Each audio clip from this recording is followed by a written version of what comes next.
You won't believe what WWE are going to do with the Judgment Day. Is Dominik Mysterio raising up even more girls? Well, yes, but that's not what I'm talking about. Also, who exactly are the WWE Tag Team Champions? Now it just seems like Solo is being greedy as hell. Update on Brock Lesnar's return. Interesting stuff from Jacob Fatu's injury. Backstage reaction on Dominik and Liv. Punk vs Drew McIntyre at Bash in Berlin. And of course more on greatness of wrestling. Welcome back to the channel.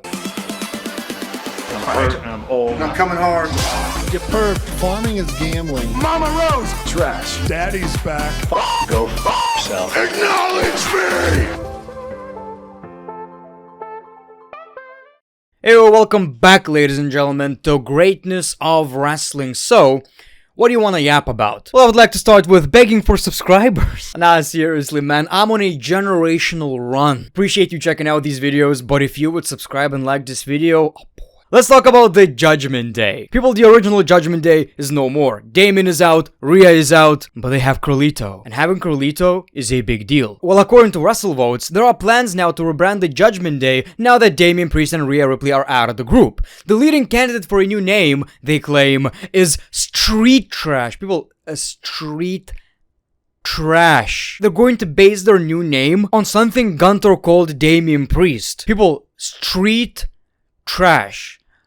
I'm gonna go on a limb and say this is possibly the worst faction name of all time. And we had a tag team called the Lesbians. Well, at least I can understand what it's all about. We're street trash. We suck. You may think we run Monday Night Raw, but in reality we're trash. No, seriously, Damien, we suck. Like, that's the thing about this new name. You're basically saying we suck. There's nothing badass about it. It's not like they're saying we're street thugs or whatever. They're calling themselves trash. I can kinda understand where WWE are coming from. They're a faction who don't care about the rules, doing things their own way, but that's a bit too much, isn't it?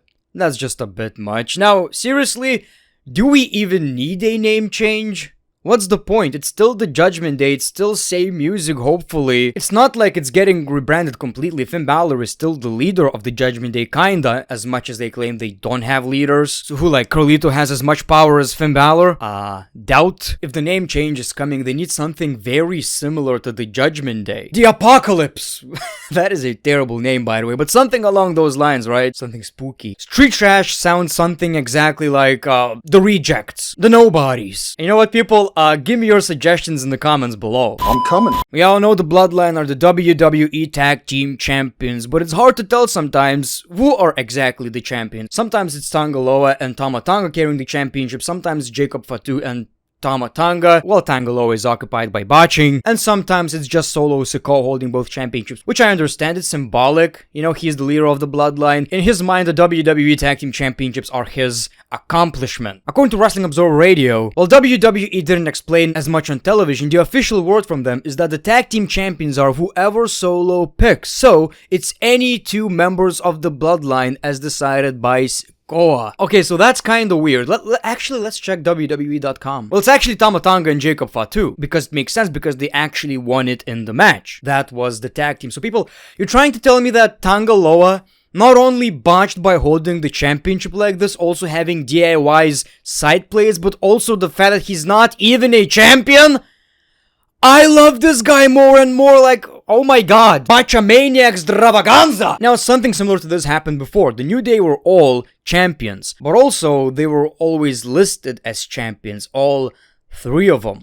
So, I kinda like it, yet at the same time, I hate when shit is confusing in wrestling. And even though on WWE.com it has the picture of these two, it also says the Bloodline. Unlike with the World Tag Team Champions, where it says Finn Balor and JD McDonough and not just the Judgment Day. So let me know your thoughts in the comments below. I'm coming. More and more people are talking about the potential Brock Lesnar return and how much they miss Brock Lesnar and how unfortunately we're not even sure if it's possible to happen. According to the Wrestling Observer newsletter, Brock Lesnar is still not able to be used by WWE. He could be a surprise by the Royal Rumble if things change, but as of right now, that wouldn't be able to change. Well, actually, during press conferences, Triple H keeps saying that, you know, if Brock Lesnar wants to come back, he can come back. Now Brock Lesnar is doing Brock Lesnar things. So it's really confusing and look people, I know the stuff that happened with Vince McMahon, Brock Lesnar. I don't think Brock Lesnar should be held as accountable as Vince McMahon? I could be wrong. I didn't really look up into it too much, but from what I understand, Brock Lesnar asked for a very specific picture. If true, by the way, we don't know that. Now, obviously, that type of behavior is disgusting if true. Is it something you can't move past? I don't think so. Okay, let's put it this way. If Brock Lesnar returns and he's willing to help talent like Gunter, Braun Breaker, I'm all for it. I'm all for it. Also, you know, admittedly, I'm a big Brock Lesnar fan. We used to be boys back, man. Farming is gambling. I'm really interested in your opinion, though. Like, let me know in the comments below. Would you like to see Brock Lesnar back in the WWE? I'm coming. Let's talk about Jacob Fatu. People are concerned about his injury. Pro Wrestling Insider says that Jacob Fatu wasn't even backstage at SmackDown this past week, and that has led to growing concerns that he's dealing with a more significant injury. And I'm seeing multiple different reports, whether it's real, whether it's not, because whatever the case may be, you know, he's not gonna be involved with Roman Reigns, and maybe that was the reason he, you know, acted like he's injured or whatever. And that got me wondering, maybe WWE, and I'm not saying that's the case, but I wouldn't actually mind, this is kind of controversial, I don't mind when WWE are scripting in injuries, when they're actually a part of a storyline. For whatever reason, people say, oh my god, that is so tasteless. How could you fake an injury in a form of entertainment that is built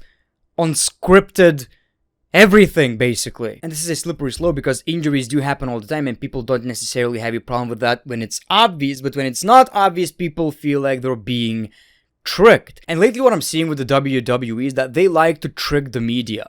Like, sometimes you don't even know what the hell is happening. It seems like they're intentionally trying to fool the fans. And you might be wondering, well, that must suck for you. Like, that is your job. You're talking about the WWE news. Not necessarily. You know, I like talking about shit that is happening in pro wrestling, speculating. At the end of the day, I'm not necessarily mad that some things are wrong. I like it. Great job, WWE. And that's been a thing for like decades now, but you know, it's really hard to avoid spoilers, news, rumors, and maybe that's a fix. Maybe you just fool around, tell people the wrong things, and I don't know, I don't mind that. I'm coming. Pairing Dominik Mysterio with Liv Morgan was a massive success for a couple of reasons. Gives Dominik more things to do, and obviously the rise of Liv Morgan. She is absolutely unbelievable right now. WWE is thrilled with the reaction to the Dominik Mysterio and Liv Morgan pairing, as they've received high marks for their chemistry on screen, says Pro Wrestling Insider. And they are absolutely doing an amazing job, and it got me thinking, how well WWE or professional wrestling in general is doing when they just go with the flow. Rhea gets injured and we got this romantic storyline, right? I'm just wondering what would have happened if Rhea didn't get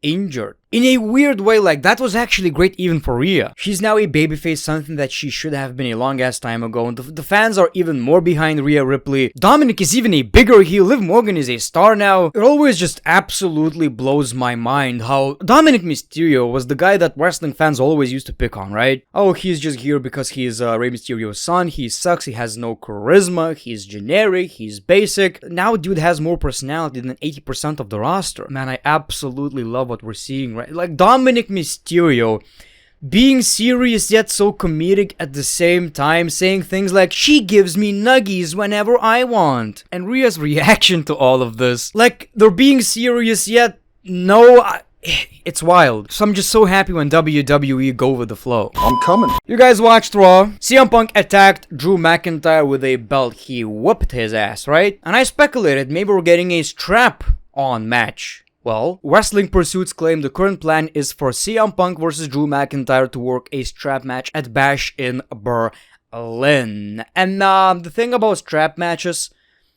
I can't think of a good one right now, but they're not necessarily a fan favorite. It's a wrestling match with many, many limitations. But this is different. This is absolutely different. This rivalry is gonna be long. This is going to be a very long rivalry, and over time we build it. Now it's going to be Drew McIntyre and CM Punk not being able to move from each other, being violent with each other. People need to realize this is not like the final match. This is not the conclusion. It was a special guest referee match, which is whatever. It's a normal match with a special referee. Then we go to the strap match and we build it. Bad blood is happening, people, and then we get the Hell in a Cell match, which in wrestling terms at least is the most dangerous match in the WWE. You know what I like about it as well? We don't have to worry about pay-per-views like Hell in a Cell. I hate this idea of having a Hell in a Cell match for the sake of the pay-per-view's name. This is a perfect example of how things used to be. We have a great rivalry, we have two people who can't stand each other, who want to beat the shit out of each other, and the Hell in a Cell match is gonna happen not because it's the name of a pay-per-view, it's because they want to be locked in a cage together. And the strap match is also doing something very, very similar. I'm coming. To end this video, I want to talk about the American Made. Fightful Select says American Made is the new tag team name for the Creed brothers internally, which would indicate it's not the name of the new stable led by Chad Gable, which I find really, really weird. I like the name, I honestly do. Why make it confusing? This should be the name of the faction. So it's gonna be like Chad Gable and American Made? WWE gotta chill with the faction names, man. What is the name of the new women's faction, man? I'm literally typing Sonya Deville faction name. The Pure Fusion Collective. It's gonna take such a long time to get used to remember. We ain't talking about the Bloodline here. You can give the Bloodline any faction name, people are going to remember. That this is different, and it's way too long, man. Anyway, thanks so much for watching. These are all the news I have. Like I've said, your boy's on a generational run. Subscribe, notifications on, all that shit. The Great One, peace, love, and hugs. It's been a pleasure.